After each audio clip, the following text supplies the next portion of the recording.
अच्छा पिला माने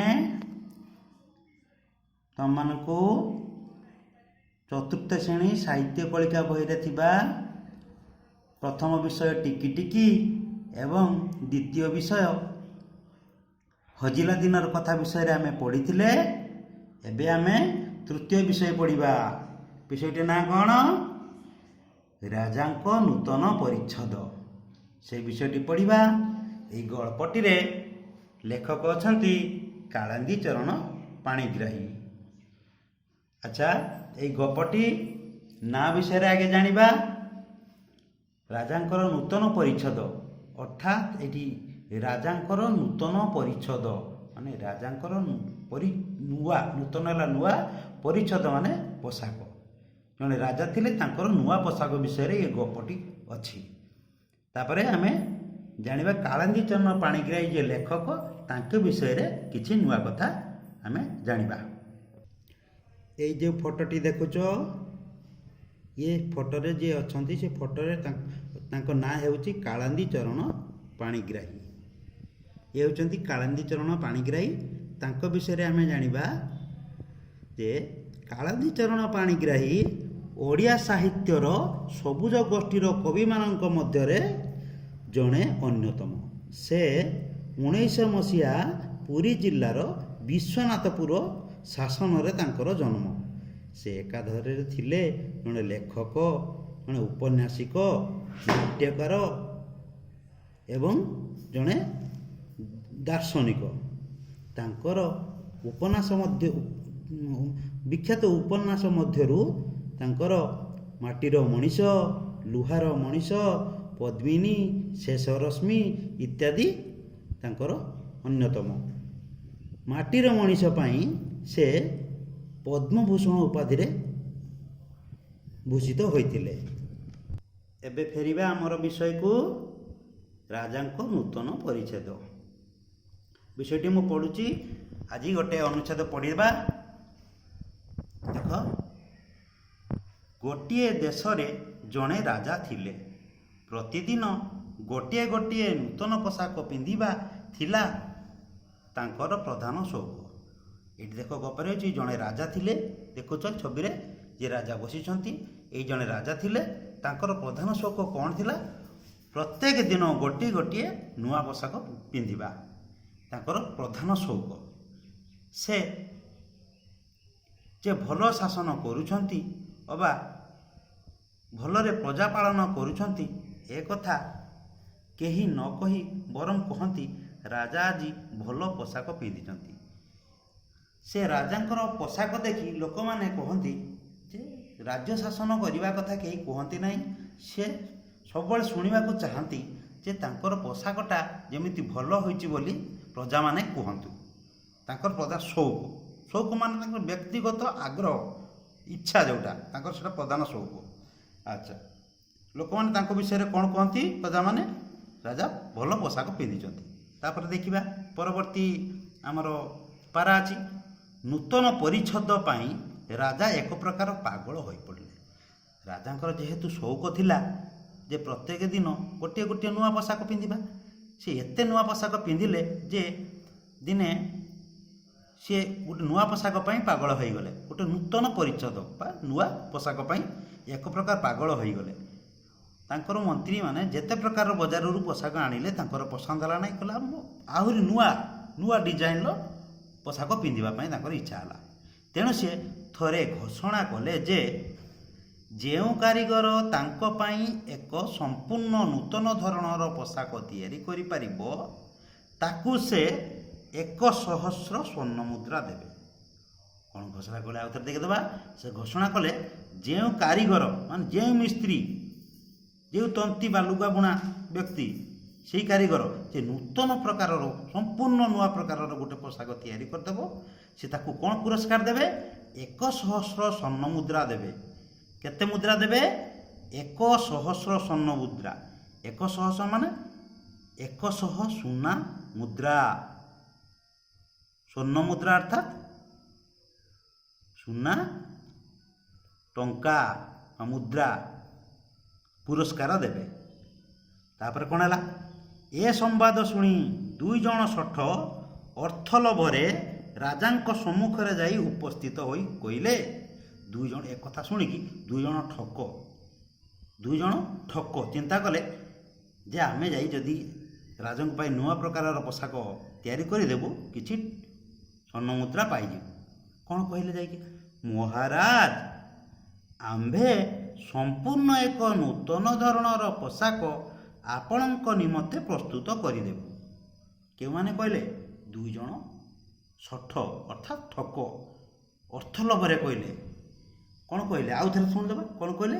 ମହାରାଜ ଆମ୍ଭେ ସମ୍ପୂର୍ଣ୍ଣ ଏକ ନୂତନ ଧରଣର ପୋଷାକ ଆପଣଙ୍କ ନିମନ୍ତେ ପ୍ରସ୍ତୁତ କରିଦେବୁ। ପରବର୍ତ୍ତୀ ପୃଷ୍ଠା ଦେଖ,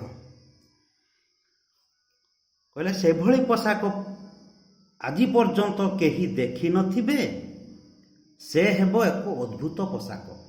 ତାର ଏକ ବିଚିତ୍ର ଗୁଣ ହେଉଛି ଏହି ଯେ ଯେଉଁ ଲୋକ ବୁଦ୍ଧିହୀନ ଏବଂ ନିଜ ଆସନର ଅଯୋଗ୍ୟ ତାହାର ଚକ୍ଷୁକୁ ସେ ବସ୍ତ୍ର ଆଦୌ ଦେଖାଯିବ ନାହିଁ।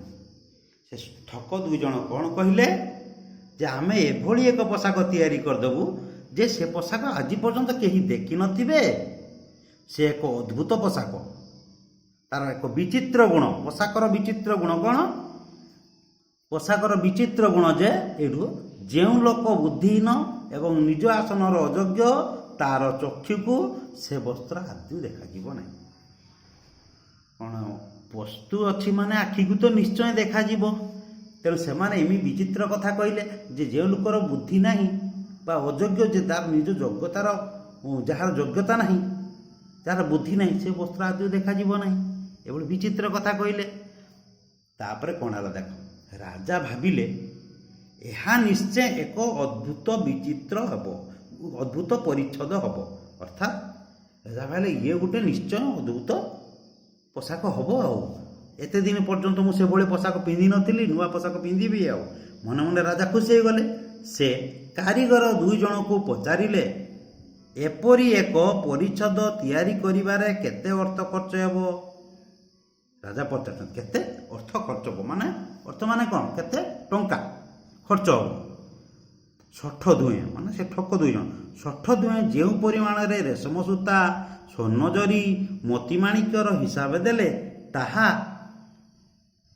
ଶୁଣି ରାଜା ଅଧିକ ଆନନ୍ଦିତ ହେଲେ। ଅଧିକ ପରିମାଣରେ ସେ ଠକ ଦୁଇଜଣ ରେଶମ ସୂତା, ସ୍ୱର୍ଣ୍ଣ ଜରି, ମୋତିମାଣିକ୍ୟ ହିସାବ ଦେଲେ।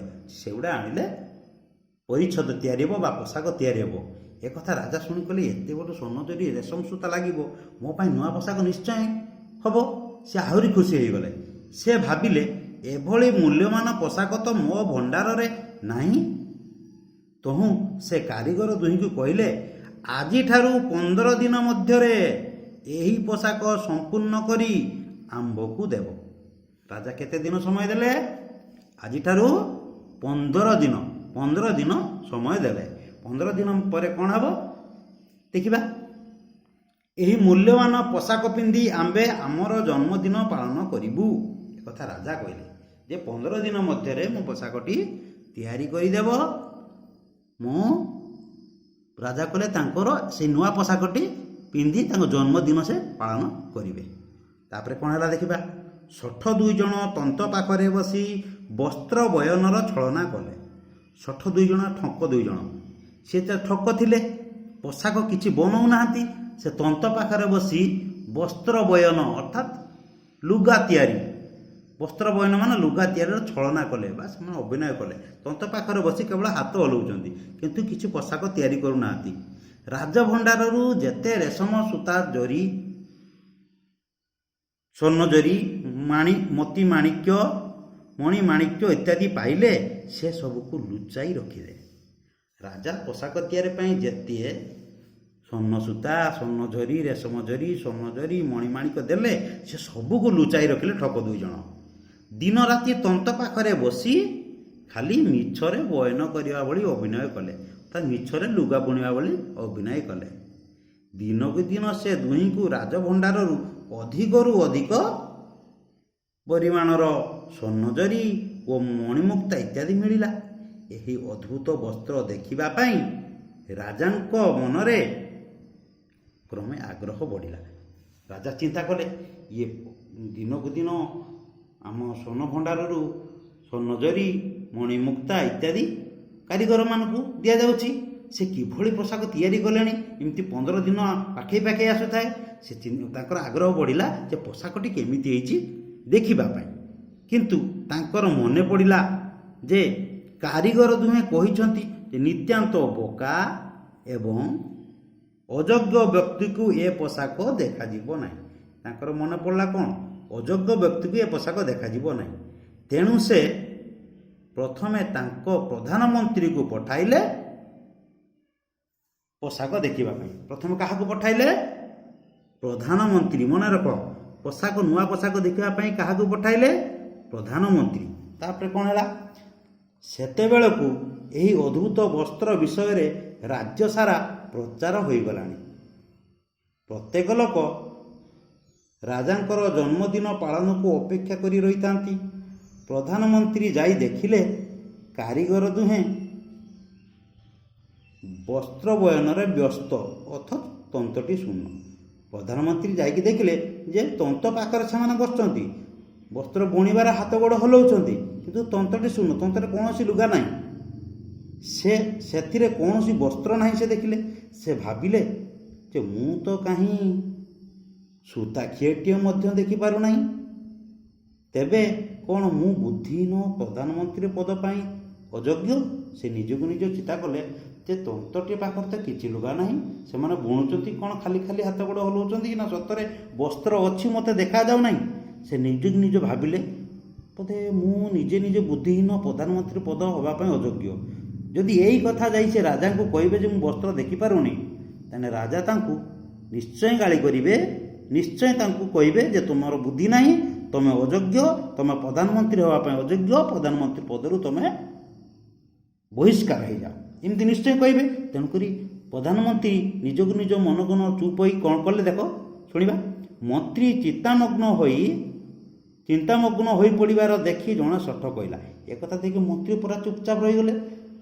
ମନ୍ତ୍ରୀ ଦେଖୁଛନ୍ତି ଗୁଡ଼ାଏ ସ୍ୱର୍ଣ୍ଣଜରି, ମଣିମୁକ୍ତା ଆଣି ତାଙ୍କୁ ଦିଆଯାଇଛି, ହେଲେ ତନ୍ତର ପାଖରେ କିଛି ନାହିଁ। ତାଙ୍କୁ ଚିନ୍ତା ବଢ଼ିଗଲା। ପ୍ରଧାନମନ୍ତ୍ରୀ ଜଣେ ଷଠି କହୁଛନ୍ତି, ଷଠ ଜଣେ ପଚାରୁଛନ୍ତି, ପ୍ରଧାନମନ୍ତ୍ରୀ ମହୋଦୟ, ଏ ବସ୍ତ୍ରଟି ଆପଣଙ୍କ ପସନ୍ଦକୁ କିପରି ଆସୁଛି? ତାପରେ ସେ ଶୂନ୍ୟତନ୍ତରେ ଆଙ୍ଗୁଳି ଦେଖାଇ କହିଲା, ଏଠାରେ ଏ ରଙ୍ଗଟି କିପରି ମାନୁଛି? ସେଠାରେ ଯେଉଁ ସ୍ୱର୍ଣ୍ଣଜରି ଦିଆଯାଇଛି ଏବଂ ତା ପାଖରେ ଯେଉଁ ମୁକ୍ତା ଓ ମାଣିକ୍ୟର କଣିକା ଗୁଡ଼ିକ ଖଞ୍ଜା ଯାଇଛି, ତାହା ଆପଣଙ୍କ ମନକୁ ପାଉଛି ତ? ସେ ଖାଲି ମିଛରେ ଦେଖାଉଛନ୍ତି ଯେ ଏଠି ମୋତି ମାଣିକ ଲାଗିଛି, ଏଠି ସ୍ୱର୍ଣ୍ଣଜରି ଲାଗିଛି, ତମ ମନକୁ ପାଉଛି ତ? କିନ୍ତୁ ପ୍ରଧାନମନ୍ତ୍ରୀ କିଛି ଦେଖିପାରୁନାହାନ୍ତି, ତଥାପି ସେ ଚୁପ୍ ରହିଛନ୍ତି। ଯଦି କହିବେ ନା ଦେଖାଯାଉନି, ତାହେଲେ ସେ ଅଯୋଗ୍ୟ ଏବଂ ବୁଦ୍ଧିହୀନ ବୋଲି ପ୍ରମାଣିତ ହେବେ। ଆମେ ଆଜି ଅନୁଚ୍ଛେଦର ଏତିକିରେ ରଖିବା, ପରବର୍ତ୍ତୀ ଅନୁଚ୍ଛେଦ ପରବର୍ତ୍ତୀ ପିରିୟଡ଼ରେ ପଢ଼ିବା। ଏବେ କିଛି କଠିନ ଶବ୍ଦ ଆମେ ଆଲୋଚନା କରିବା। ଦେଖ ପିଲାମାନେ, ମୁଁ ତୁମ ପାଇଁ କିଛି କଠିନ ଶବ୍ଦ ଲେଖିଛି। ସଉକ ମାନେ ବ୍ୟକ୍ତିଗତ ଇଚ୍ଛା ଯେଟା, ପରିଚ୍ଛଦ ମାନେ ପୋଷାକ, କାରିଗର ମାନେ ମିସ୍ତ୍ରୀ, ଶଠ ମାନେ ଠକ, ବୁଦ୍ଧିହୀନ ମାନେ ଯାହାର ବୁଦ୍ଧି ନଥାଏ, ବସ୍ତ୍ର ମାନେ ଲୁଗା, ଅଦ୍ଭୁତ ମାନେ ବିଚିତ୍ର, ଯେଉଁଟା ନୂଆ କରି ଦେଖିବାକୁ ମିଳେ ସେଟା ଅଦ୍ଭୁତ ଜିନିଷ, କେବେ ଆଗରୁ ଦେଖାଯାଇନଥିବ, ପ୍ରଥମ କରି ନୂଆ ଜିନିଷ ଦେଖିବାଟା ହେଲା ଅଦ୍ଭୁତ। ଚକ୍ଷୁ ମାନେ ଆଖି, ସ୍ୱର୍ଣ୍ଣ ମୁଦ୍ରା ମାନେ ସୁନା ମୋହର, ତନ୍ତ ମାନେ ଲୁଗାବୁଣା ଯନ୍ତ୍ର, ଅଯୋଗ୍ୟ ଯାହାର ଯୋଗ୍ୟତା ନଥିବ। ଇଏ ହେଲେ କିଛି କଠିନ ଶବ୍ଦ। ୟାପରେ ମୁଁ ତୁମ ପାଇଁ କିଛି ଗୃହ କାର୍ଯ୍ୟ ରଖିଛି। ତୁମେମାନେ ଘରେ ବସି ଏ ଭିଡ଼ିଓ ଦେଖିବ, ବହି ପଢ଼ିବ, ପ୍ରଶ୍ନ ଉତ୍ତରକୁ ବହିରେ ଖୋଜିବ, ଆଉ ଏ ଗୃହ କାର୍ଯ୍ୟର ପ୍ରଶ୍ନ ଗୁଡ଼ିକ ଉତ୍ତର ନିଜ ଖାତାରେ ଲେଖିବ।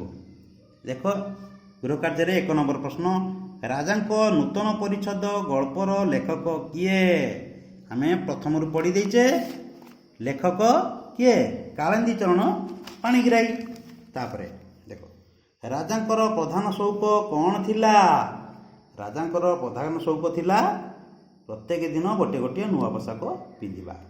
ରାଜା ଥରେ କ'ଣ ଘୋଷଣା କଲେ?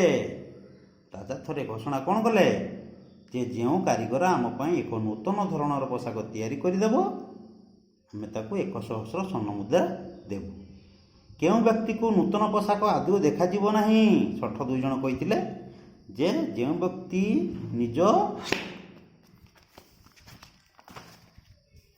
ଯେଉଁ ବ୍ୟକ୍ତିର ବୁଦ୍ଧି ନଥିବ ଆଉ ଅଯୋଗ୍ୟ ସେ ବ୍ୟକ୍ତିକୁ ଏ ପୋଷାକ ଆଦୌ ଦେଖାଯିବ ନାହିଁ। ରାଜା ପ୍ରଥମେ ନୂତନ ପୋଷାକ ଦେଖିବା ପାଇଁ ତନ୍ତ ନିକଟକୁ କାହାକୁ ପଠାଇଲେ? ପ୍ରଧାନମନ୍ତ୍ରୀ। ଏସବୁ ଉତ୍ତର ଲେଖିଦେବ, ମୁଁ କହିଦେଉଛି, ପରେ ତୁମେ ବହିରୁ ଖୋଜିକି ଆଉ ଥରେ ଭଲ ଭାବରେ ଲେଖିଦେବ। ତାପରେ 2 ନମ୍ବର ବିପରୀତ ଶବ୍ଦ ଲେଖିବା। ନୂତନ ଶବ୍ଦର ବିପରୀତ କ'ଣ? ପୁରାତନ। ଭଲ ମନ୍ଦ, ଅଯୋଗ୍ୟ ଯୋଗ୍ୟ, ସାଧାରଣ ଅସାଧାରଣ, ସମ୍ପୂର୍ଣ୍ଣ ଅସମ୍ପୂର୍ଣ୍ଣ, ପୁରସ୍କାର ତିରସ୍କାର। ଏଗୁଡ଼ା ଟିକେ ଟିକେ ମନେ ରଖିଥିବ। ପ୍ରଶ୍ନ ଉତ୍ତର ଗୁଡ଼ିକ ପୁଣି ଲେଖି ହ୍ୱାଟ୍ସଆପ୍ ମାଧ୍ୟମରେ ମୋ ପାଖକୁ ପଠାଇଦେବ। ଏ କରୋନାରେ ବାହାରକୁ ବାହାରିବ ନାହିଁ। ଯଦି ନିହାତି ଦରକାର ପଡ଼େ ବାହାରକୁ ବାହାରିଲା ବେଳେ ମୁହଁରେ ମାସ୍କ ଲଗାଇ ବାହାରକୁ ବାହାରିବ। ଦିନରେ 3-4 ଥର ସାବୁନରେ ହାତ ଧୋଇବ। ପାଇଖାନା ଯିବା ପରେ ଏବଂ ଖାଇବା ପୂର୍ବରୁ ନିଶ୍ଚୟ ସାବୁନରେ ହାତ ଧୋଇବ। ପରବର୍ତ୍ତୀ ପିରିୟଡ଼ରେ ଆମେ ଅଧିକ ପାଠ ପଢ଼ିବା। ରହୁଛି, ଧନ୍ୟବାଦ।